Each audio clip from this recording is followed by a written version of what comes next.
What's up, everybody? This is the Good Kraken Show. I am one of your hosts, Ernell Pearson, alongside the inevitable one, Devin Stanford. Hey, what's cracking, Ernell? What's happening, baby? Dude, how was your weekend, man? It was good, I went to the river, did some dog walks, watched my dog play in the water. Oh yeah, It was dude. just a good weekend, How Yeah. about you, man? It was a good relaxing weekend. I got pretty busy for the second half of it because band stuff, and then I went and hung out with the homegirl and her soon to be husband. They actually Oh, asked me to ordain their wedding.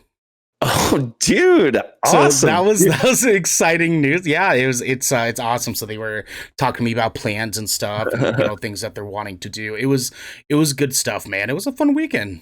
Dude, I'm not gonna lie, ordaining a wedding is like a bucket list thing for me.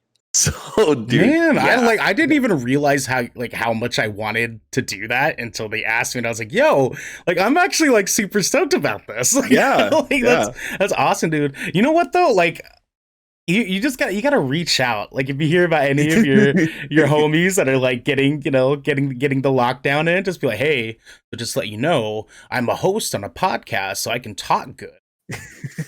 Well, I mean, talking good is debatable. Let's be honest. Nah, dude, you're good. You talk good. You talk good, dude. Don't sell yourself short, man. You'd ordain the fuck out of a wedding.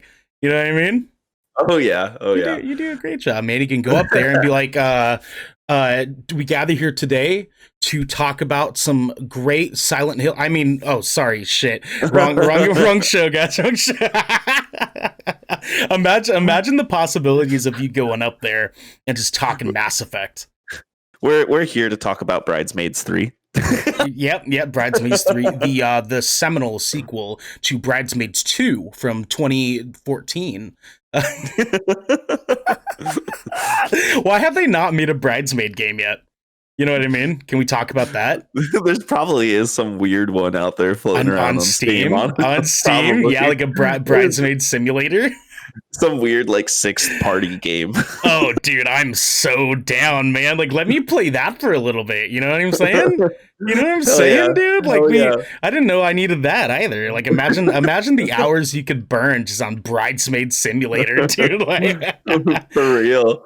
Well, man, what are we talking about today? Devin, we're not talking about being a bridesmaid, I'll tell you that, dude. Today, we're talking about taking a step towards justice, PlayStation pumping the brakes, and Asian representation with superpowers, because this is the Good Kraken Podcast, a show for nerdy marginalized peoples giving you the video game and pop media news, reviews, and discussions that you want to hear every Tuesday and Saturday at 7 p.m. and 1 p.m. respectively. If you're watching live, like Carbot14XYZ is, you can submit questions and topics at tinyurl.com/gksubmissions to be a part of the show. If you're having a good time so far, you can watch us record the show live and ad-free by subscribing at twitch.tv/goodkrakenshow. If you have Amazon Prime, you have Twitch Prime. We would love for you to give that to us to help keep us pushing content out for you. We have tons of stuff that we want to do, and we want to show it to all of you. But if you've emptied your pockets for the latest and greatest in entertainment, that is totally fine. You can support us by going to our YouTube channel by clicking the link in the About section of our Twitch page right below you, and clicking that beautiful bell and big red button, or by subscribing to our podcast channel by searching Good Kraken and leaving a review there. Let's talk a little bit of planner work here before we get into our news segments, Devin. We want to give out another reminder here to please donate to the Dante Wright family. We have the GoFundMe for their family directly in the About section of our Twitch channel. You can see the panel down there below. Please click that link and put some money towards that family who lost someone entirely too early. We want to support them as much as we possibly can. So alongside that, episode 7 of the Good Kraken Show is up now on YouTube and podcast services for your viewing and listening pleasures. We talked a lot about horror games and what we think horror games can be doing here in the near future. We talked a lot about Resident Evil, which was a really fun talk, going over the showcase presentation that they had early last week. Starting this Thursday, we're going to be streaming my first real playthrough of Resident Evil 7 Biohazard. Spoopy. I'm stressed. My heart's beating just thinking about it. It's gonna be spoopy. Yeah, I know. I'm all down for the spoop, dude. We're gonna be here at 7 p.m. Pacific Standard Time, right here at twitch.tv/GoodKraken Show. Come hang out with us. Give me the spoops. Give me all the spoops. It's gonna be a good time. On Saturday, this Saturday, 1 p.m., we're going to be joined finally by Wreck-It Raven, a wonderful Twitch streamer who's going to be coming on here to talk about being a woman in color in the gaming industry. Unfortunately, she was supposed to be here last Saturday, but she got her second vaccination shot, and she wasn't feeling too hot afterwards. So we wanted to give her a week to kind of heal up and do what she can to get lots of rest and feel a little bit better. After that episode on Saturday, at 4 p.m. Pacific Standard Time, we're having Genesee Gabrielle of the Let's Get Bitchin' podcast joining us again for another crossover episode, except this time we're going to be talking a full review and analysis of The Falcon and the Winter Soldier after the final episode airs on Thursday night / Friday morning. I am so fucking hyped for that, man. Dude. I am so... I just want to talk about that show. I know, dude. I know. My heart has just been fluttering since that last episode that we had. Oh my gosh. We have a Drax660 in the chat that says "Kiss Amos" for me, Devin. Oh yeah, that's my friend Sam. Oh, Sam, dude, welcome to the show, man. Welcome to the show. So let's kind of dive straight into the news here. We got some really awesome stuff to talk with you guys about today, because there was a lot of news that happened over the weekend, over the past few days, and even today. So got some great stuff going on here, and we had to pick just from a large batch the few that we wanted to talk about. So let's get into the important, juicy stuff here. First things first, Derek Chauvin found guilty of all 3 charges for killing George Floyd. This comes from Eric Levinson and Aaron Cooper at CNN. It was a really long article. I condensed it down to 3 what I felt were just important paragraphs to kind of summarize the entire situation here. So, the former Minneapolis police officer who knelt on George Floyd's neck for more than 9 minutes last year was found guilty Tuesday of all 3 charges against him in one of the most consequential trials of the Black Lives Matter era. Derek Chauvin, 45, was convicted of second-degree unintentional murder, third-degree murder, and second-degree manslaughter. The jury deliberated for more than 10 hours over 2 days before coming to their decision. The second-degree murder charge said Chauvin assaulted Floyd with his knee, which unintentionally caused Floyd's death. The third-degree murder charge said Chauvin acted with a depraved mind, quote unquote, and the manslaughter charge said his, quote, culpable negligence, unquote, caused Floyd's death. I don't need to really read much more than that, because all of us have been seeing this all over the news for the past 7-10 months, even longer than that. This is wonderful news. Yeah. This is amazing. We are taking steps towards a justice that we want to see in this world. Fuck Derek Chauvin. Fuck him. Yep. And if you fucking argue with this shit, fuck you too. Anyways, other than that, I don't have much else to say. I mean, this was it took too long. That's all I got to say behind that. Entirely too long. And you know what? There's going to be some people that see this episode that are going to be flabbergasted that we're on here talking, on a podcast that's supposed to be about video games and media, talking about some social economics and social stuff here that's really important. Fuck off. If it's just like, because here's the deal. This podcast started as a safe place for marginalized people, and it will continue to be a safe place for marginalized people, and we will support justice for marginalized peoples in every which way that we possibly fucking can. So, if you are down to celebrate with us, even though we still have so much more work to be done in this world, and there's still so much to be done, and so many more steps we have to take for real, true justice, this is a step. And I will tell everyone at home, all of our listeners, all of our viewers, this is awesome news. Allow us to celebrate for a bit, because little things like this make a difference in the world, and we're taking the right steps to there. So, yes, it's been a very long-winded situation with this case, and it makes me happy to see that we're finally getting pointed in the right direction. You know? Absolutely, man. Yeah. It's a long time coming. Mm-hmm. And I hope it is a sign that, you know, we will be continuing to move in that right direction. Mm-hmm. You know, that people will be held accountable for the things that they do, man. You know, because that's really what all this is about. It's just making sure that people are being held accountable for, you know, taking the lives of people that aren't supposed to have their fucking lives taken. You know, Yeah, we just want some fucking yeah. accountability, man.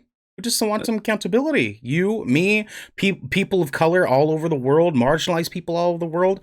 We just want people to be held responsible for the shitty things that they do. And Derek Mhm. Chauvin did something shitty, and now he's gonna pay a fucking price for it. Good for us. Absolutely, absolutely, like Good, 100%. good for fucking us, man. So with no further ado, you know, celebrate, guys. Have some drinks with us Yep. about this. Cheers to Cheers, that, Arnell. guys. Cheers, Devin. Cheers, baby. That's what we do. Mm, mm, mm, Sweet, silent steps towards justice. I love it. Devin, do you want to take on the second news story from me, my Absolutely. friend? Go ahead and hit that for me, man. So this story actually got me a little excited, to tell you the truth, because this was bumming me out. But the PlayStation Store on PS3 and PS Vita will actually continue operations. This comes straight from the PlayStation blog. So recently, we notified players that PlayStation Store for PS3 and PS Vita devices was planned to end this summer. Upon further reflection, however, it's clear that we made the wrong decision here.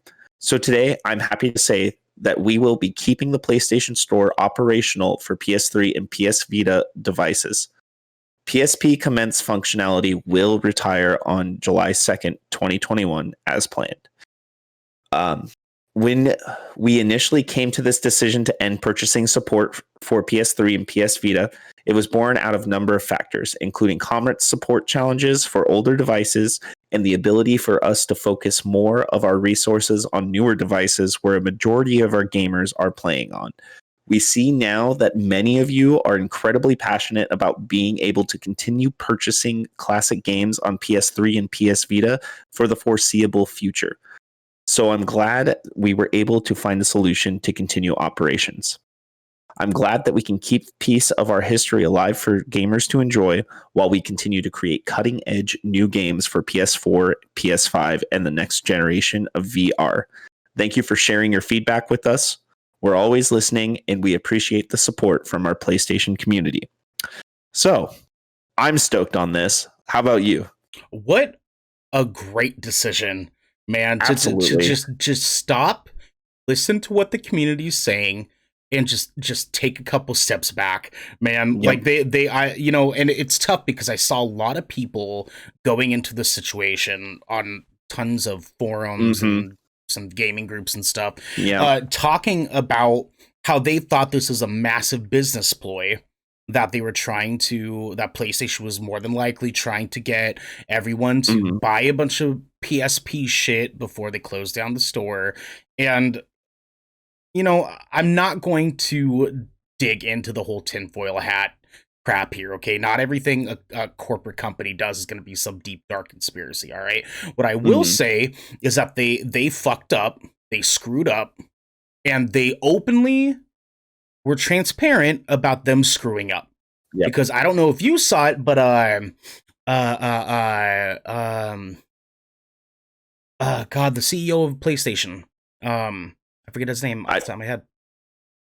Here. I don't know, because Let me look. I keep will thinking look. of Phil Spencer today, and I'm like, no, wrong guy, wrong guy. Anyways, he posted a tweet, I believe, earlier today saying, "Hey, like Jim Ryan. Jim Ryan, that's right. Thank you, Jim Ryan. Jim Ryan. So Jim Ryan posted out a tweet, I believe, today, basically saying, "Hey, we're sorry. Like, we're trying to fix this, and this is our way of fixing it." And so it's awesome because, you know, it's a sign, really, that, like, you know, we're kind of getting like little tiny tidbits every here and there of these massive video game companies coming in, making a bad move, and then trying their hardest to try to fix it as much as they possibly can. Obviously, not every company in the gaming industry is doing that, and I'm sure we can Yeah. attest to a few ugly bugs there. But PlayStation doing this is awesome because a really Yeah. important conversation here is how we value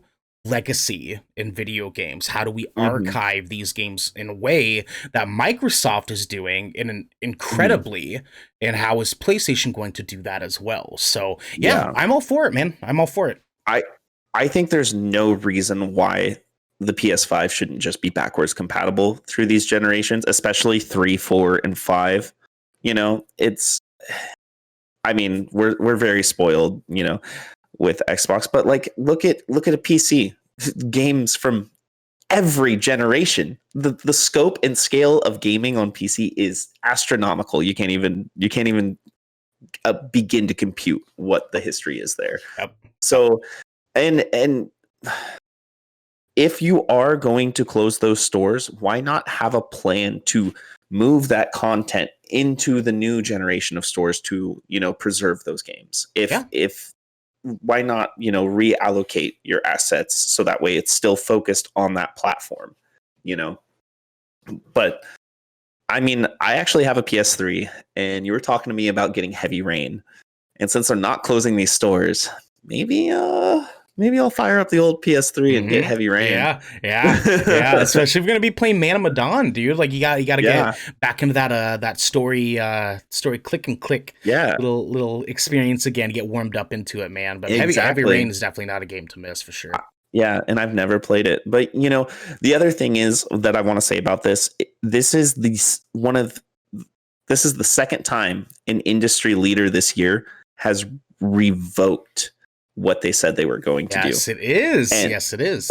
and I think it's really important to notice that these multi-billion dollar, trillion dollar for one of them companies are actually listening to their community.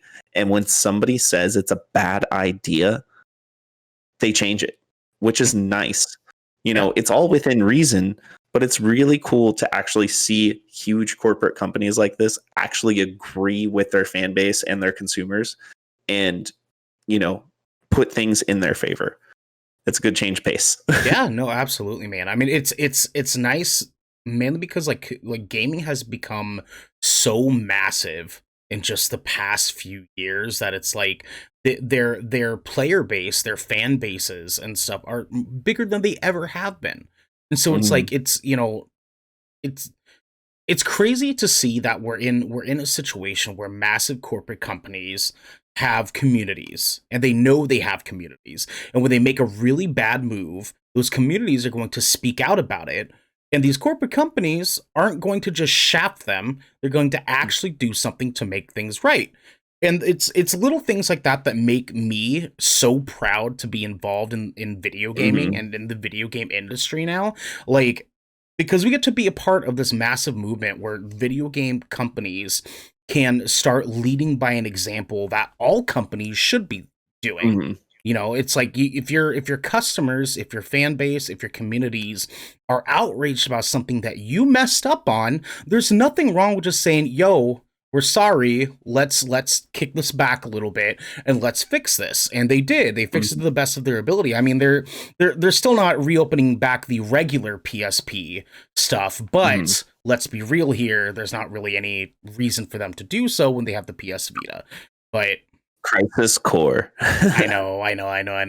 No, well, granted though, Crisis Core is about to come out on the new Final Fantasy VII Yeah, package, so it's yeah. like, they Which have a good I'm replacement for that. So, I'm excited for that. Honestly, that's mhm. going to be great.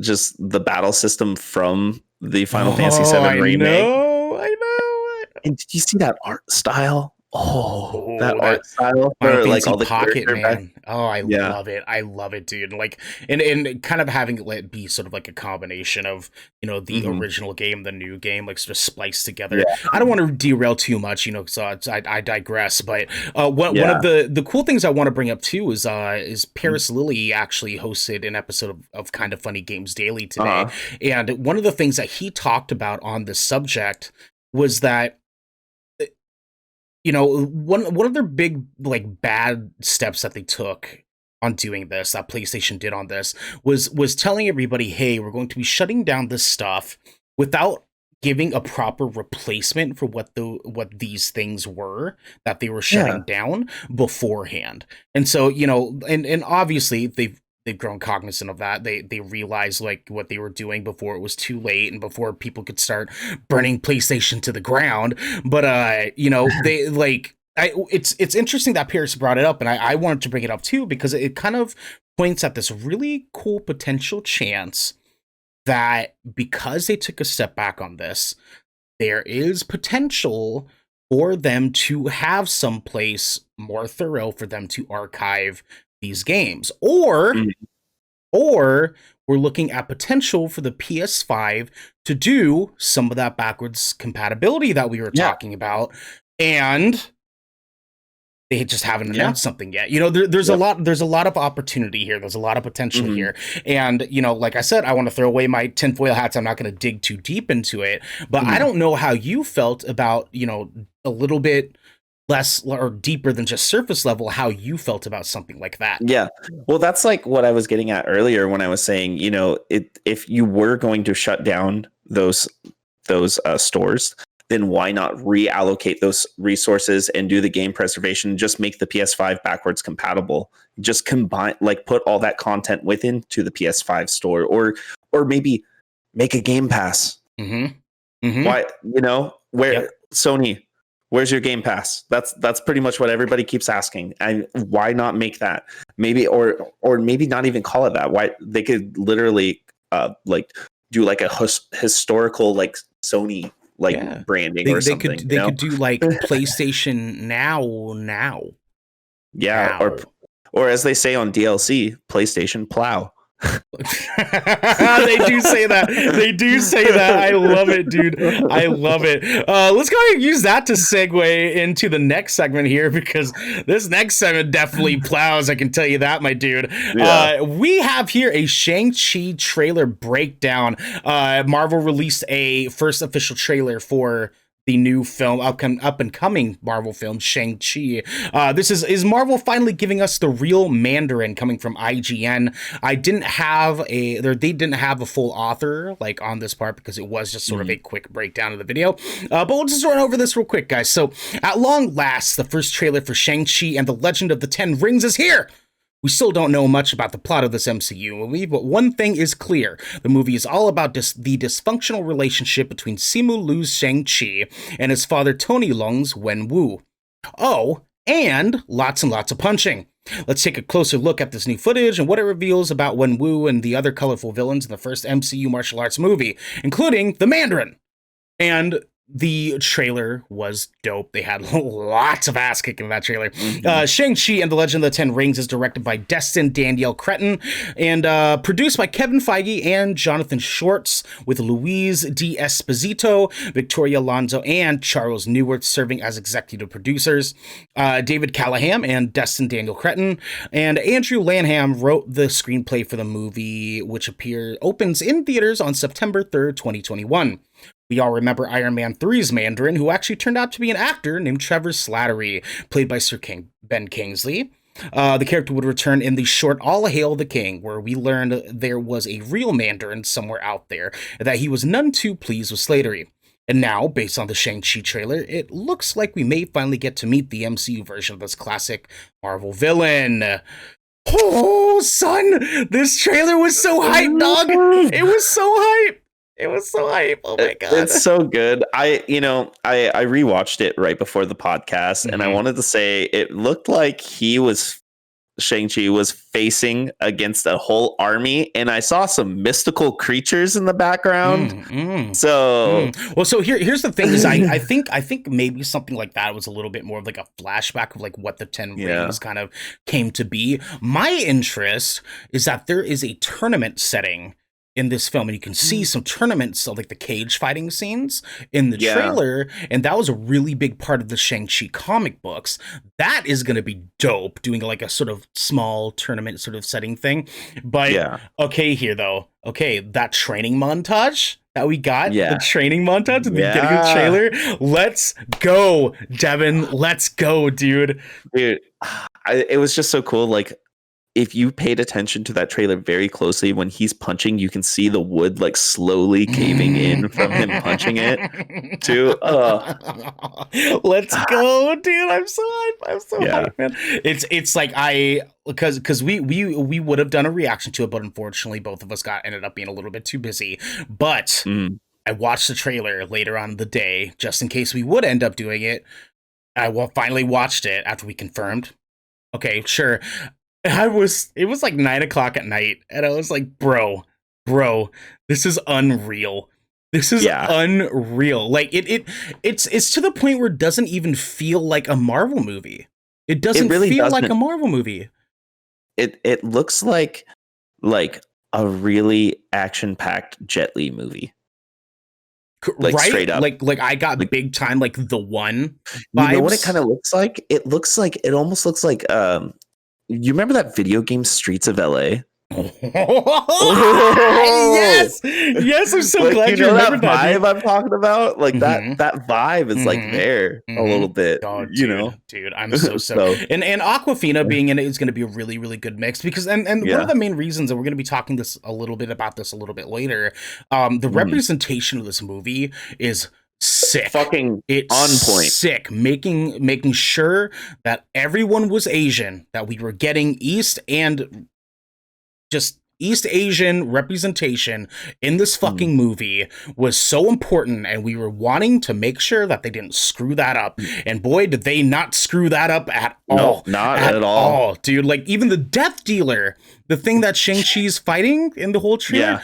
Oh my God, they make it look so good. My fucking heart, man. Yeah. It's on point, and like I can't stop thinking about what Shang-Chi's place is going to be in the Marvel at, just the whole MCU right now. Like I can't wait to see how they integrate him with other characters and stuff, because they're bringing Charlie Cox on, right? For Spider-Man 3. They're officially, like, it's always been tied to the MCU, but they're officially putting him in the MCU. And correct me if I'm wrong, Daredevil actually has quite a few interactions with Shang-Chi. He does. Another interesting thing here, though, is Shang-Chi is in San Francisco in this movie. And there is one Marvel hero that we've seen so far who is also in San Francisco. Do you know who that is, Devin? Oh man, I'm having a brain fart. I mean, I know Venom is in San Francisco. Yeah, but that's not the direction we're going for here. Ant-Man, my friend, is in fucking San Francisco. Shit. Can you imagine a Ant-Man Shang-Chi crossover with, oh my imagine just seeing Paul Rudd get his ass kicked the whole time. Get his ass beat the entire time. I am so down. That also means the Wasp as well. The Wasp. That also means that we can get Agent Lee in there to fuck around as well too. Like, are you telling me, dude? I can imagine in my head a scene of like Shang-Chi like beating Lee's ass for a second, and then Lee just being like, I don't know anything. I have nothing to defend myself with. You're doing that sort of like anti-Asian stereotype trope. Like, that'd be fucking great. I would love that, dude. I am so hyped. So yeah, September 3rd of this year, man. I am going to get the shit out of that. Let's go see it opening night together. I will happily rent a theater with you for that. Let's go do rent it. The theater for you with you. Let's start looking into it. Ooh, it's gonna be so hyped, dog. It's gonna be so Speaking of Agent Lee, though, can we talk about how there needs to be an Agent Lee series that's similar to X-Files, where he just investigates strange like anomalies and like interesting people all the time? We like just a different thing every episode. We deserve that. Okay, we deserve it. We deserve it. We demand it. There's two things. There's two things that I want. Okay, I want that. And I want a documentary about the blip. Those are the two things that I want. I want them to do a sort of like mockumentary thing about talking about Thanos snapping half the world and what the world was like for those 5 years. So that's one thing I want. But this X-Files Agent Lee shit would be so dope. Right? With let's just play around here, okay? Kat Denning along with him. We have Kat Denning and him. Yeah. Doing so, like, it would be really cool because they could actually cameo like MCU characters in it. You know what I mean? Like they can get freaking, Spider-Man involved on some weird case, in New York or something, or yeah. or like Fat Thor again, maybe. Who knows? Well, I mean, he's in space right now, but I get that's where you're true. going with it. I'm getting where you're going Yeah. with it. Even Shang-Chi, we can get Shang-Chi and Shang-Chi. Ant-Man in there, and they help out with some Yeah. stuff too.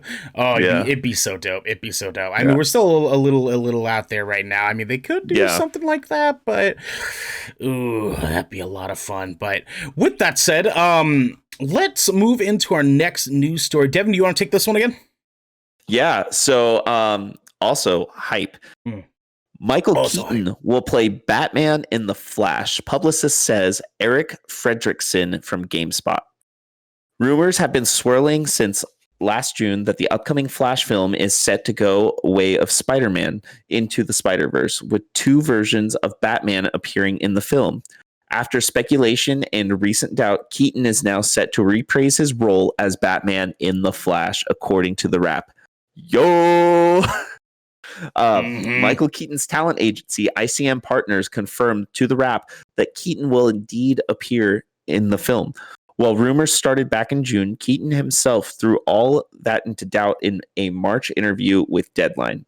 There, Keaton said the COVID situation in the UK would determine everything. The actor said that the pandemic was informing all of his decisions for upcoming roles. Quote, "Is this thing going to kill me? Literally. And if it doesn't, then we talk." End quote, Keaton said. The scale of the long in development live action film will likely be quite different.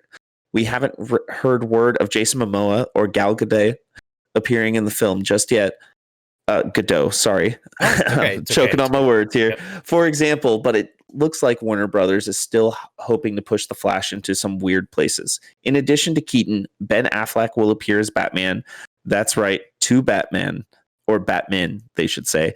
Perhaps the biggest casting news, though, is that Sasha Cale will appear in the film as Supergirl, a character who hasn't seen the silver screen since the 1984 Supergirl film starring Helen Slater. So, I'm actually really interested in this. I'm so down, dude. I remember the Batman back in the day, being a kid, growing up on those VHS tapes. Yeah. Fighting Penguin. Oh, yeah, dude. Okay, but let's be real here, okay? Michael Keaton is a fucking phenomenal actor. All right, his part as Vulture in Homecoming, oh my lord, and then everything else he freaking does. One of my favorite parts of his is in The Other Guys, which is a wonderful movie, and he plays a wonderful character in that movie. Don't go chasing waterfalls. Don't go chasing waterfalls. Just quote. What are you talking about? What are you talking about? What is that? What is that? Work. I love him so much, and I think because I can kind of see what they're going for here is I don't think they're trying to do particularly a like Spider-Man to the Spider-Verse thing, or like what they're doing with Spider-Man No Way Home. What I think they're talking about here is the potential for a current day and a old like Batman. Future, something like that, or it could be a flashback of the old quote unquote Batman passing off the mantle to Ben Affleck's new Batman. There's a lot of different really cool things that they could do in here. I don't see Michael Keaton, obviously because it's a Flash movie. I don't see Michael Keaton being a like main role in this film. I have a theory. Okay. This is tinfoil hat. This is, as Paris Lilly would say, conspiracy Steve. Okay. And this is something that everybody's been asking for too.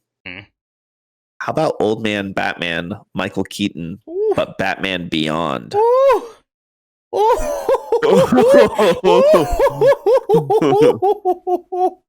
Oh, Devin, my dude, that was my I'm hype robot dance. Let's fucking go, dude. I'm so down for that. Tinfoil hat, but Batman Beyond. Now, who would they have play Batman though? And in Batman Beyond, who would be your choice? Because I honestly could not even tell you who I want. I kind of want to see some new talent come out, You don't want to see personally. you don't want to see George Clooney reprise his role No, as. no, I'm talking about, Oh, you're talking oh my about God. new Batman, Like, like beyond like, Batman. Okay. yeah, Okay, I didn't know if you yeah. were talking about old Bruce Wayne or okay. No, So, imagine like Michael Keaton as old Bruce Wayne in yep, Batman Beyond world yep. You're speaking to me. Okay, era. so hear me out. All Yeah. right, hear me out here.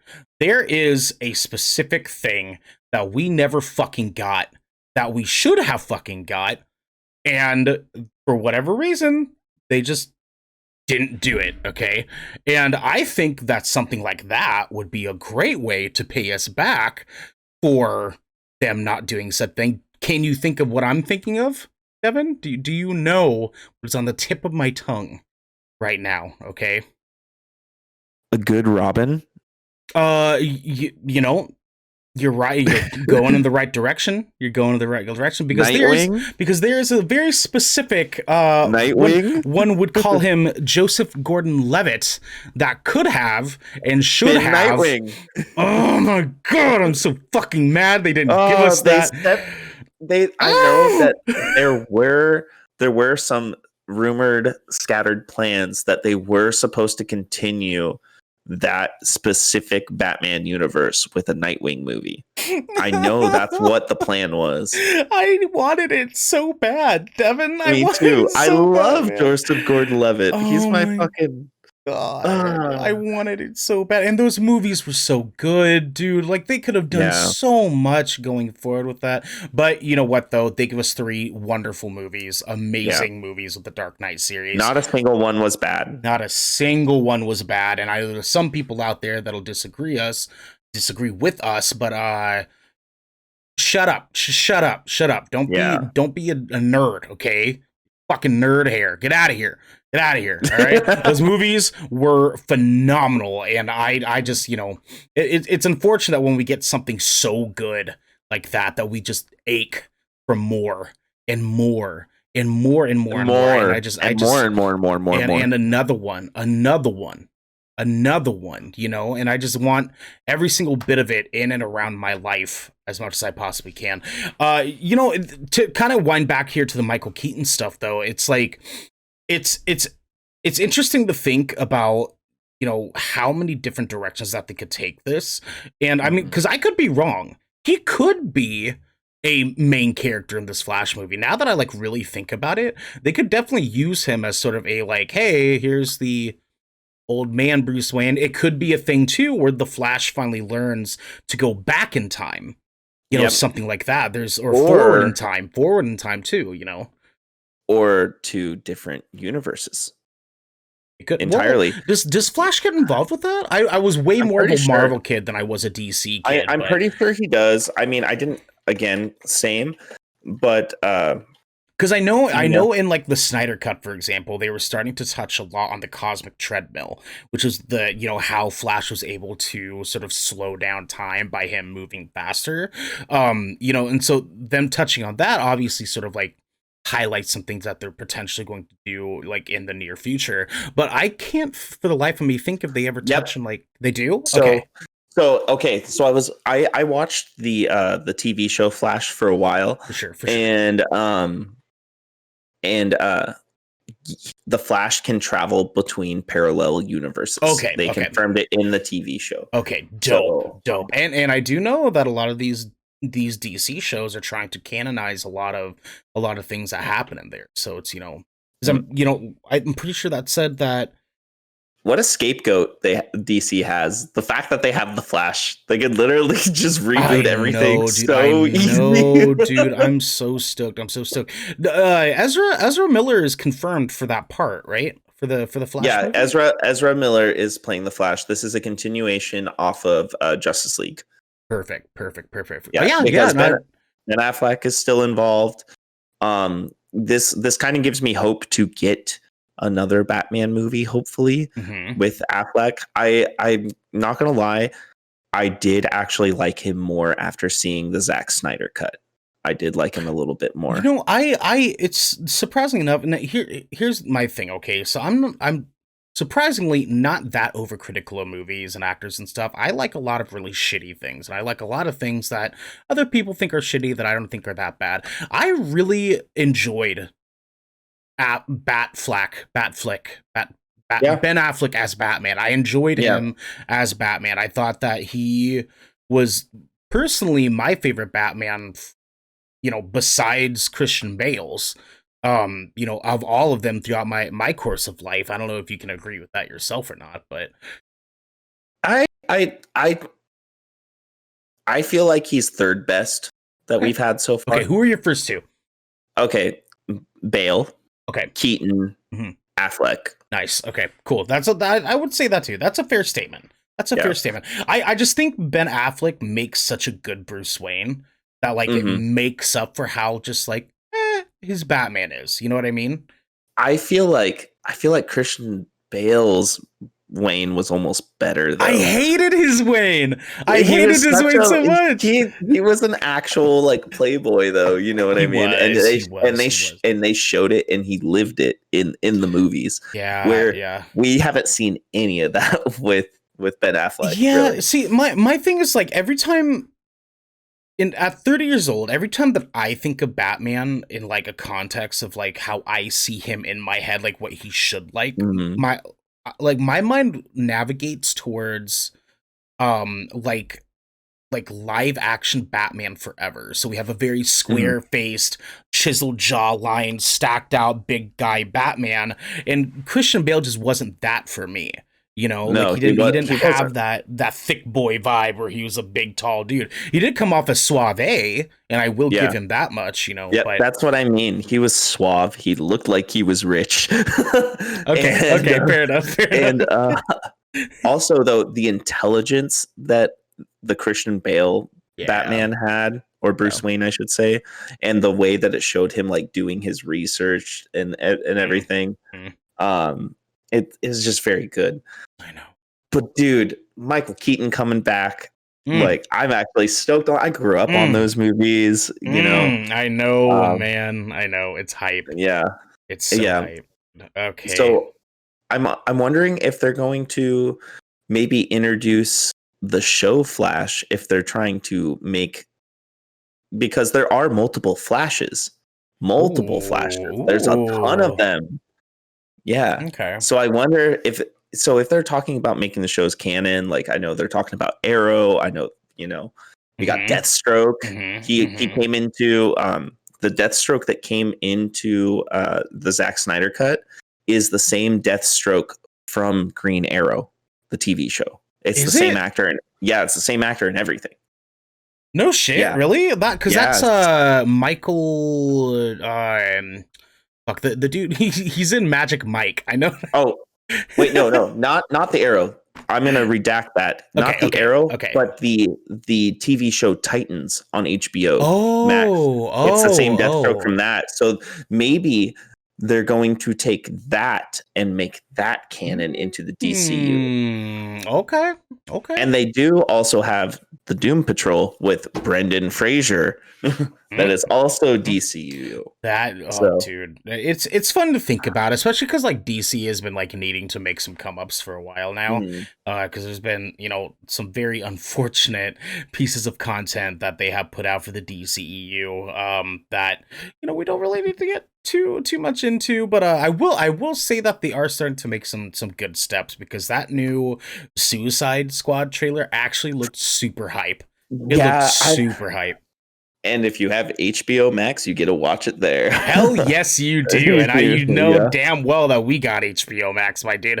Speaking of which, let's use that and kind of segue right into our second segment of tonight, Devin. Segue. This is going to be what have we been playing and watching. So, Devin, you mentioned earlier that you've been playing Outer Worlds a little bit more because you thought you were only nearing the end, and come to find out you aren't. So tell the people at home what happened with you, my dude.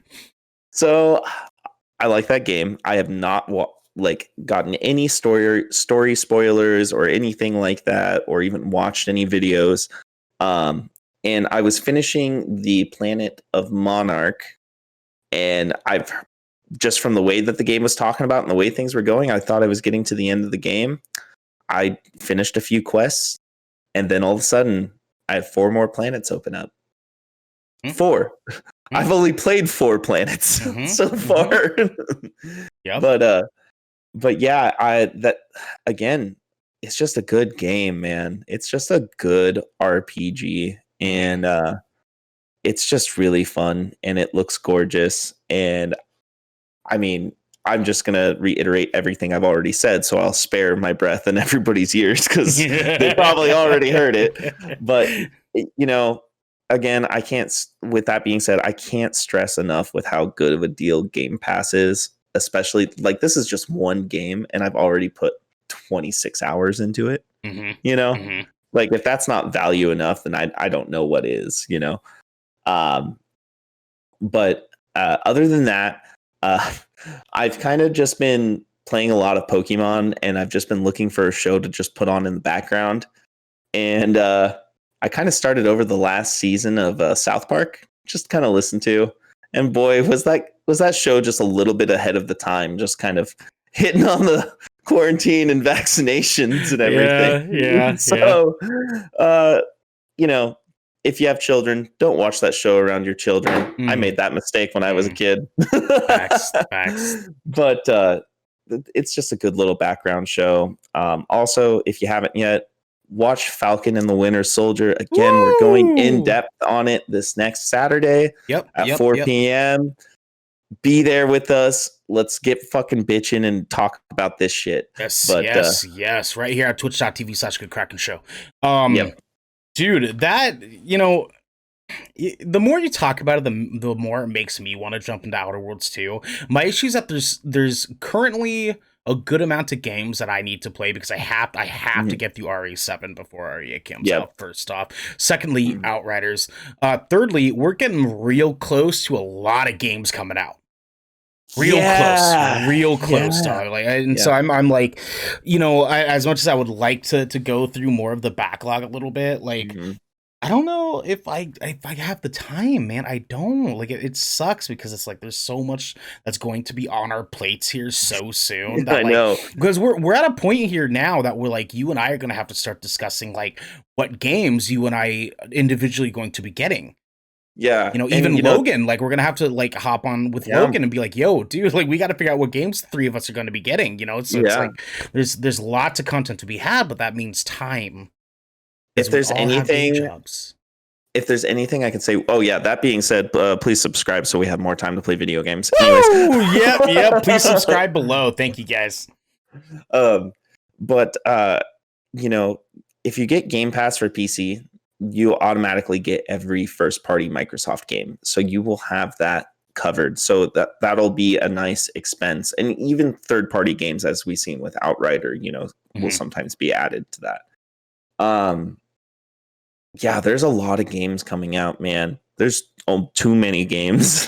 Seriously, I mean, between like Returnal and the Mass Effect trilogy being, there's just, and I already know damn well that you and I are gonna burn hours on the Mass Effect thing because I never played it. I pre-ordered it.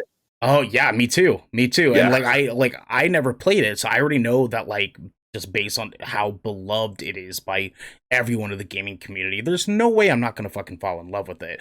And because all 3 games are going to be massive experiences, like... Do you know how much DLC is on that? Oh my god, I know. Over 40 DLC is included with 3 games.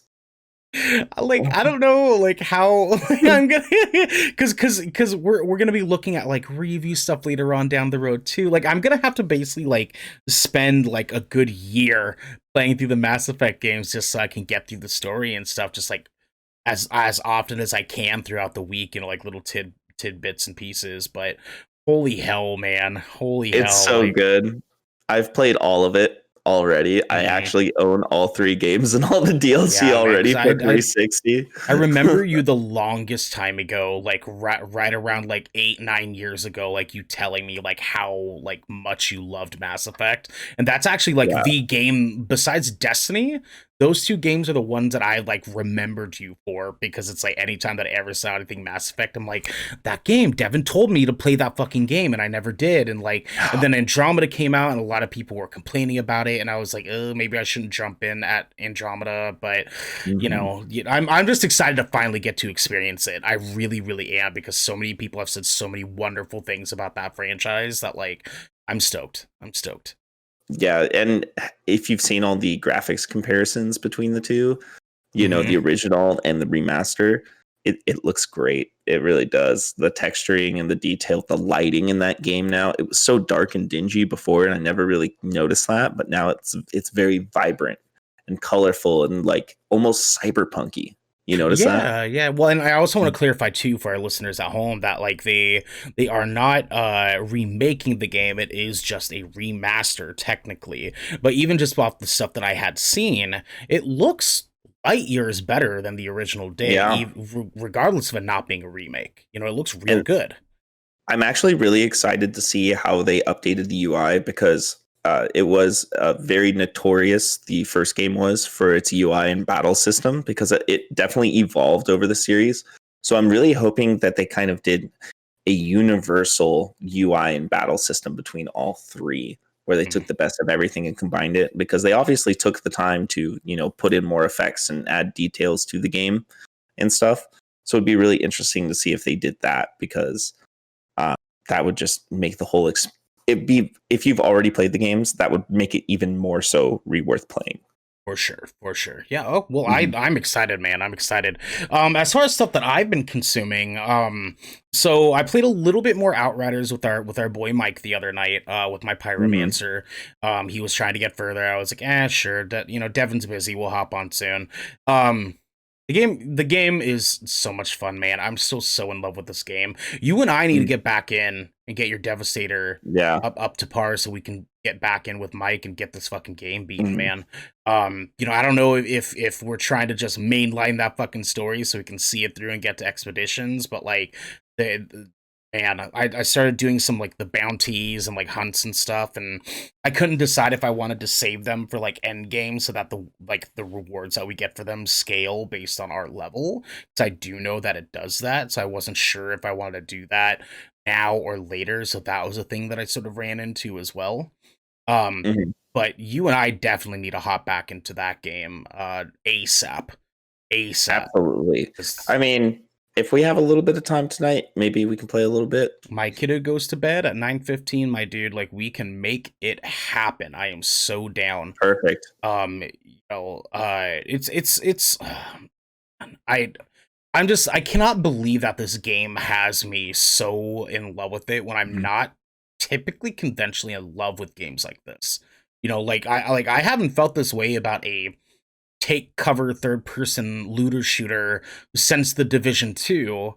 Mhm. The Outriders has stolen my heart in a way that I did not think it was going to, especially when I was playing the demo and I was just so bummed out with like how much I didn't like how the Devastator felt for me, that like I was like, I guess that's it. I don't know what it is about this game that's just not jiving with me. But after like you had convinced me, hey, let's give it a shot, and I was like, all right, fuck it, let's go.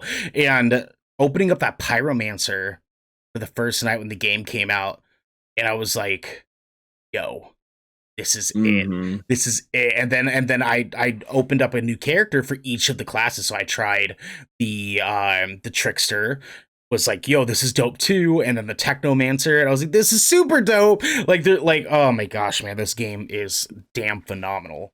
I like that game. I do. But my heart kind of came back to me after that inventory I glitch. know. I know. And they say they fixed it from happening, but they have not remedied a situation for the people who have been affected. Hmm. I know. Uh, I know. And we will see, like, we'll give them some time and so on and so forth. But I mean, like, things like this definitely down the road, just for, listeners at home, we will be doing like full on reviews of games and stuff in the future.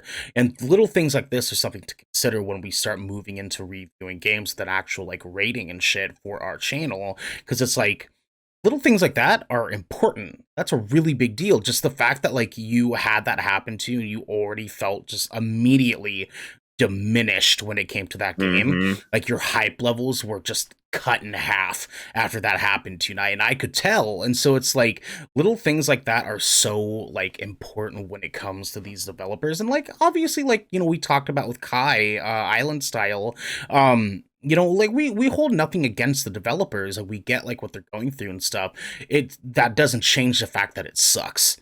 Yeah, I'm not blaming them for it. It just sucks. Mm-hmm. Yeah, for sure, for sure. Yeah. So as far as watching things though, so a little fun fact about me: every year I do a binge of House MD, the classic Fox show. Every year I binge either the first half or the second half, and I spend every single day watching at least 2 episodes every night. Mm-hmm. And I love that show so much, and I start it right about this time every single year, and it's sort of this weird like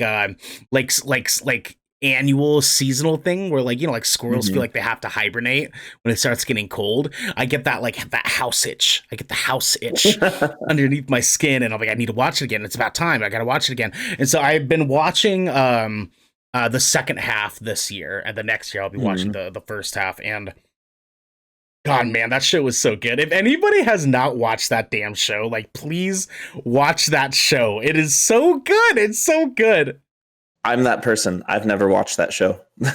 It's so good, man. Now, granted, I will say it is not perfect by any stretch of the imagination, but the first couple of seasons like start to feel very, very samey, with sort of like the same thing happening every single episode, and that's fine. Get through the first couple of seasons. The third season starts popping the fuck off. You will be sold. Okay. There's a lot of episodes though. It's like 22 to 24 episodes per season. There's 7 seasons, so there's a lot. Yeah, there's a lot, you know, so it is a slower. That's why I had to sort of like cut them into first half and second half. Yeah, because I tried doing the entirety of the show last year, and it took me 3.5 months, and I was like, there's so much other stuff I need to be watching and playing right now, like I can't keep doing this.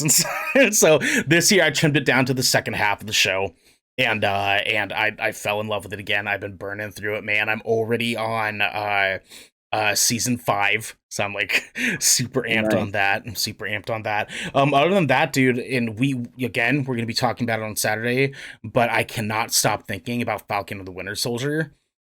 Like, I rewatched that last episode, and man, my dude, it is easily one of the best pieces of content the Marvel Cinematic Universe has put out so far. Man, I cannot believe it. Just that the last few scenes of that, just I just want to talk about it so bad, but I don't want to spoil anything for anybody. Saturday, we will do it. Genesee will be so excited to join us for it, because it is going to be so much fun, dude. Yeah, it's going to be great. It's going to be great. You looked like you were about to say something. What were you going to say? What I'm going to say kind of segues into our next segment. Okay, for sure. But, you know, how do we want to see representation in video games and pop media? Beautiful. Segment 3, everybody, tonight, and this is sort of the main course of our show here. We are talking about how do we want to see representation seen in video games and pop media. Devin, go ahead and take it off from there, because I know that you were kind of moving into a thought there. So, well, I just wanted to talk about how it's actually really good to see movie studios actually, you know, hiring the correct people for the correct roles instead of whitewashing everything like they've had a history of doing. Hollywood has been terrible at it. With that being said, I can't get my mind off of the fact that Mortal Kombat is coming out this Friday. Another movie they casted the fuck out of, dude. They casted the hell out of that movie. My boy playing Scorpion, being the king of any samurai or Yakuza movie that has ever come out. My dude is finally playing Scorpion the way he deserves to. I am way fucking hype, dog. Way hype. Like, so, and you know, we're finally getting representation appropriately here. and we're seeing it with Shang-Chi. We're seeing it with Falcon and the Winter Soldier. It's happening. It's finally. And I when it comes to video games, I just want to see, appropriate voice actors, for characters, appropriate actors for their characters. I want to see a mix of heroes and protagonists and antagonists. It's things get so centered, and it's finally so nice to see it just be a variety where it needed to be this whole time, and just be true to what these characters are and these people. It's amazing, man. Even that's just talking about Shang-Chi earlier on. It's just like the way they casted that movie, and also too just like the way that they set up like Asian culture in the Bay Area, and just like their outfits, like the way they're interacting with each other, and even just seeing like a brief 2-minute trailer nailed it. Like the Mortal Kombat movies, seeing that like these characters who are very much Asian in these games are getting Asian representation now in a correct manner, instead of Raiden being the fucking white dude from Highlander. Are you kidding me? Anyways, I don't even want to dig I don't even want to fucking dig into that. Those damn movies. Oh God, Jesus Christ. But it's cool to see, because these things are so damn important for people of color. These things are so damn important for marginalized people in general, because it's just earlier on, before we started the podcast, I saw that Pixar had put up a casting call looking for a young 12 to 14-year-old voice actress that they could cast as a trans girl in a movie that they're getting ready to produce. And so it's and they even talk about like wanting to get a young girl that can formally voice act and act the part of a trans girl correctly. And a better person to do that than I don't know, 13 to 14-year-old trans girl. So it's like, there's so, and even just like coming off the coattails of watching Euphoria, that I was talking about the past couple of weeks, there is a trans character in that show, a main character named Jules, who is actually acted by a trans actress. And it's like things like that, having that representation is so much more important than a lot of people realize. And dude, we're finally starting to get it. Raya and the Last Dragon had a ton of Asians voice acting in that movie. Mortal Kombat has tons of Asians in this fucking movie. Seeing movies like Minari giving proper Asian representation, talking about Asian immigrants moving to the United States. We look at the impact that Black Panther had. We look at the impact that what's that new movie that sort of that kept out of nowhere. I think it was like Jonah and like the Black something on HBO Max. Let me get a confirmation. I haven't seen this movie yet, so yeah, I haven't watched it either, but I've heard nothing but wonderful things about this damn movie. I'm pulling up on HBO Max now. Let's see here. Because I saw a lot of people talking about it. I know there's just ads left and right of Mortal Kombat coming out. I'm like, yo, dude, it's gonna be amazing. It's gonna be amazing, dude. I'm so stoked. Oh my gosh, dude, I'm so stoked. It's not popping up anymore. Oh, damn it. I want to try to find it because I wanted to save this movie anyways. Damn it. No, there's been just, here. Here we go.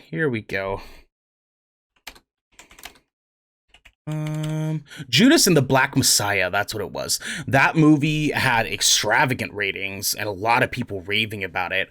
The representation of that movie is phenomenal. Like there's productions and companies and entertainment media makers, for lack of better terms there, I guess you could say, that are starting to do things right. And little things like this start to make a difference going forward in a really real way. And it's awesome to think about just like seeing it be done in small steps, in small pieces and tidbits that, like, 5 years ago, when Scarlett Johansson got casted for Ghost in the Shell.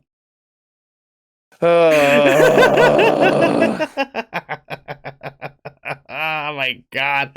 Um, How did you, that happen? I mean, they were just like, hey, you're good looking. You know, Sergeant Kusanagi is good looking. Just be good looking, and the same usual Hollywood bullshit. Like, oh, if the animated character is good looking, you should be too, and it doesn't really matter. But there's 5, 6, 7 years ago, there was Mhm. so many potential opportunities that they could have gone about representation so much better, and they didn't. They just flat out Mhm. didn't. And now we're starting to see these major pieces, these major movies and these major entertainment pieces like video games and such that are starting to like make the right decisions when casting, when talking, when telling stories. Like a really big Mhm. one. And I know our boy Mike over at GameSpot, he talked about Crazy Rich Asians and how Yes. like that was a pivotal movie on Asian That movie was representation. actually really good. I Oh, it's enjoyed so that good. movie. It's so good, man. I loved it. I Um, loved it. Yeah, they you know, go ahead. thinking as well, we have the upcoming Cowboy Bebop live action show for Netflix, and John Cho is playing Spike. Mm, that's So just right. another good one out there for everybody. Oh my god, dude. I'm a god. Yeah, it's just it's nuts. It's nuts. And it's awesome and it feels good, man. It really Hmm. does. I mean, like I know like me and Kai Island Style we're talking a lot about representation through being Polynesian in the gaming industry, and we talked a Hmm. lot about Makoa in Apex, Gibraltar. I mean, Hmm. and seeing like Dwayne Johnson playing Maui. Like this is Hmm. all sorts of different platforms that talk about representation for large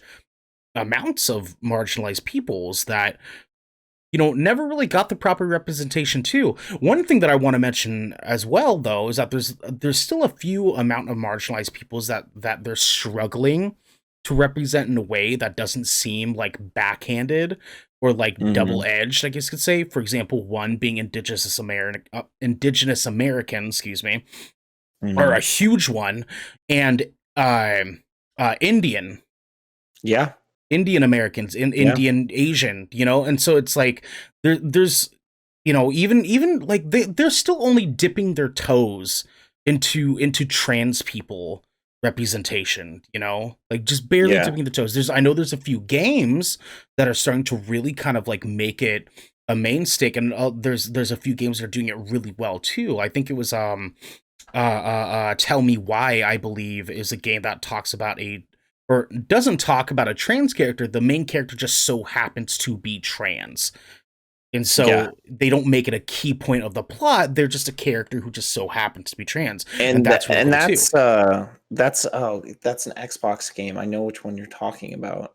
Mhm. That just came out not too long ago. I'm brain farting on this Yeah, terribly. I believe it's Tell Me Why is the one that I'm thinking of. Yep, it is Tell Me Why. Okay. Yep, it's Tell Me Why. Yep. Yeah, yeah, and so it just little things like that where like they don't make the character being marginalized a sort of like key Mhm. plot beat of that character's story, because we don't need that. Like we don't need the Asian to be stereotypically Asian in the movie. We don't need the black guy to be a stereotypical black guy in the movie, because like then we start like talking about like whether or not that representation is actually harmful. And that's what I'm Mhm. talking about when it comes to Indigenous Americans and Indian Americans, because it's like then we start talking about how those two groups specifically have been harmed so much throughout entertainment. Like we still refer to Indian in the cupboard, and Mhm. things like that like just did not age well at all, and we need to start moving away from those things. And the best way to do that is by properly representing them in pieces of media and telling a story that offers that representation without feeling like we have to dig so deep that it starts to feel like we're being stereotypical. You know what I mean? And so Mhm. it's awesome that we're starting to see some stuff when it comes to this. Mhm. Yeah, and with that being said, I again, this is a long time coming, but and I know we've brought this up before, but Camille Nanjiani Mm, playing in the upcoming movie Eternals, and he's one yes, of the dude. main characters. I just sent you a picture of how swole he is right now. Yeah, would you send it at assets or I sent it to you on Discord. Discord? Okay. Um, dude, my man's is looking swole, like even bigger than when they announced he was playing Oh the yeah. part. Oh, it literally says Kumail Nanjiani looks eternally swole after a workout. That is amazing. That's amazing, dude. Holy hell. I just wanted to show that to you because I thought Yeah, it was yeah. it was amazing and perfect. Yeah, no, and it's yeah, no, that's a really important thing too, because that's like an Mm, entire culture that they just yeah, haven't really represented much at at all all. in And what's movies, you really know? cool about that part, I mean, I really do want to see more about Indian culture personally because that is just the lore, the everything that they have. There's so much that has not been shown to us Well, here, I and mean, it's like what like off the top of my head, the only thing that I can think of that even just brazenly touches it is Life of Pi, and that's yeah, it. That's kind of yeah, it. that's it. Yeah, um, and I in that movie specifically, Eternals that he's doing, he's just a normal person essentially. Well, not really. He's an Eternal, but he's just Yeah, but whether they're what he but they're looks not like. they're not out here Yeah, putting him like in like a traditional Indian garb or something like that. You know what I mean? Like, exactly. and Yeah, because it's not necessary. You know? exactly. And there's a video game that I've seen. What it's something in the Monkey King. It's an upcoming third person action game. Something in the And Monkey it's King? yeah. Are I you gotta. are you thinking of that like Souls like game? Yeah, yeah. That Souls like game. Yeah, it's being made by a Chinese developer actually, I believe. Yeah. Black Myth Wukong, is that the one you're thinking of? Yes, Yeah, yes. So dude. from what I've read about that, that is actually it's a very old mythical story in Chinese culture, and they're Mhm. actually bringing it to life. And that's actually going to be a really fucking cool representation of, just the history and mythology Yeah. behind Chinese culture right Well, there. I So mean, that like, let's even. Sorry, I'm interrupting you a lot. I it's all apologize. good. I You're wanted good, to. man. I'm so just hype on this subject because it's like we're just in this conversation alone. We're starting to talk Mm. about a lot of really great examples, and one that I wanted to bring up was actually Ghost of Tsushima because Yes. that game is so pivotal in proper Japanese representation of Hmm. just like now here's the deal. I'm not, trying to play devil's advocate here because it does some really, really great things. There are some grievances that are a little bit questionable. Like there's some talk about like, like does this represent Japanese like imperial age to be entirely too violent, things like that. But just overall, Ghost of Tsushima does a really, really great job of displaying this part of just thick Japanese history that about a part of Japan that nobody had thought about before this game had come out, and enough so that the people that live on the island of Tsushima granted specialty honors to the developers of the game to allow them to Hmm. come and visit and see the island themselves and be a part of that community because he was so happy that they finally got the representation that they were wanting. Things like that make a difference. Things like Black Myth Wukong telling an ancient Chinese story in a way that people will actually be engaged with it. Like the Hmm. like thing, and even Minari we were talking about. Like having that movie talk about Asian American immigrants. Is a very important thing. And I know we talked about it briefly before too, because I want to touch a little bit more on like the black side of it and other people of color. It's you know, Black Panther was amazing for the black community, not just, because oh, he's black and they're black, but like black children were able to look at Black Panther and see that, as we talked about before, I can be a king. I can be a prince. Yep. I can be a hero. And now, like, Yep. looking at Shang-Chi, there are Chinese boys that are going to be say, wow, I can actually be a hero. I can actually be Mhm. like someone special. I can be someone that takes care of other people. And things like that matter so damn much. And there's so many people that are so like, oh, we should keep politics and stuff out of games and out of entertainment. And I'm just like, why? Why? Like what does that even qualify as politics to you? You Yeah. know? Like I, this. I hate that argument. It's just people trying to cover up their morality. Oh yeah. They're questionable ethics at best. You know, it's Yeah. like they'd rather not think about it rather than face the fact that like maybe they're not doing anything about it or they don't care enough. You know, Mhm. fucking assholes, you fucking nerds, you nerds, Fuck, you fucking fucking nerds with their nerd nerds with hair, your fucking wearing nerd hair. You're probably at wearing home Oakleys on your back. with your Oakleys on your back. You're probably sitting there in your fucking Yeah. basement with your fucking nerd hair, thinking, "Oh, we don't want race in video games. I don't want an Asian guy in my movie. Fuck you." You know what I mean? Yeah. Fuck you. Anyways, Trim your goatee without a stencil. Anyways, welcome to the Good Kraken Show. No, man, no. It's you know, I'm glad that we are so open and willing to talk about these things, and there's so many other people, content creators like us that are fighting the good fight, that are talking about these talks as well, that are talking about representation, like what that means for gamers and consumers Mhm. and people that love nerdy shit, you know, because like with video games getting so popular over the past few years, like we were talking about earlier, that breeds the opportunity for people to be able to consume content that Mhm. benefit the greater of society, that benefit people that never were benefited before. You know, like this is it's Mhm. awesome stuff. It's awesome stuff, man. Absolutely. And there's like it just needs to be a normal thing. It should never be this hard for people to be recognized. And this just needs to be a place of normalcy. It just needs to get to that point, and that's we're getting closer to it. And Lord knows, I hope that we will be there by the time you and I are, you know, on our hover wheelchairs and we can see the day that like all people are getting representation and you and I can like get off our fucking lawn. At that day, it'll be like, get away from my hover pod. Yeah, I know. Get off my hover sidewalk. Get away from my hover Yeah. vehicle. Imagine never having to actually mow your lawn, and there's just like a little laser that just comes up and just like, bzz. Oh, dude. All right, let's get into it though. Imagine a steak knife, like a kitchen knife that you But a that, lightsaber. but it's just a tiny little lightsaber that you can just.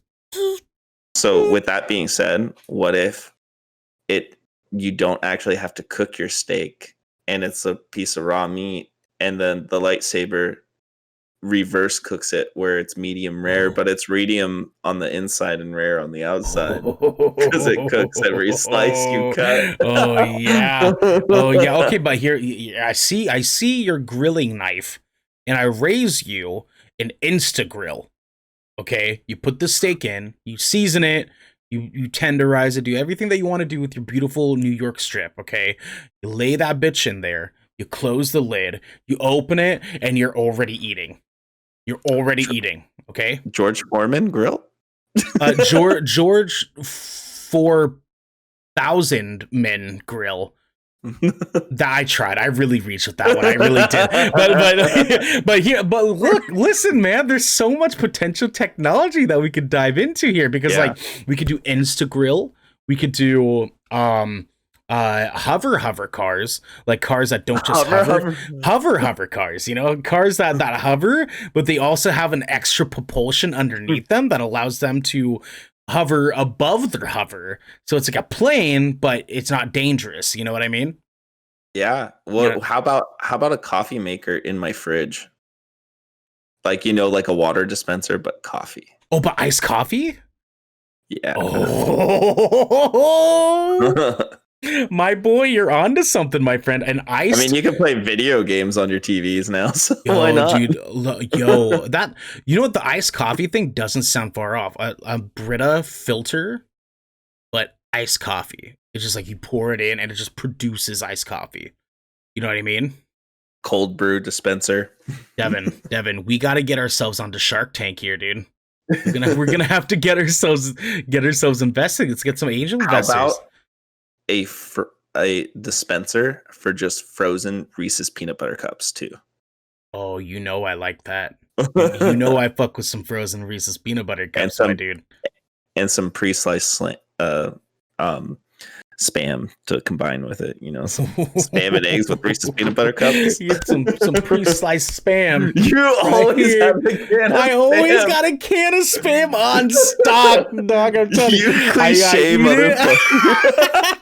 I eat it and it just like pops back up, you know? It just pops back up. It's funny because prepackaged. Kai has a whole ass fridge behind him on his streams. I don't want to even hear it, okay? Kai is the legend when it comes to spam, dog. Yo, spam, if you're seeing this, forget us. Go sponsor Island Style on Twitch because he deserves that shit. He deserves a spam sponsorship, bro. I'm saying. With that said, everybody, thank you for coming out. This was the Good Kraken Podcast, a show for nerdy marginalized peoples giving you the video game and pop media news, reviews, and discussions that you wanted to hear. Live here every Tuesday at 7 p.m. and Saturday at 1 p.m. right here on twitch.tv/goodkrakenshow. If you enjoyed the show, you can support us by subscribing below, going to our YouTube channel by clicking the link in the About section of our Twitch channel, and clicking that bell and big red beautiful button by subscribing, or by subscribing to our podcast channel by searching Good Kraken with an exclamation mark and leaving a review there. But until next time, Black Lives Matter, and fuck you, Derek Chauvin. Black Lives Matter. Fuck you, Derek Chauvin. Fuck you, Derek Chauvin. Fuck you. Fuck you. Fuck you. Fuck you.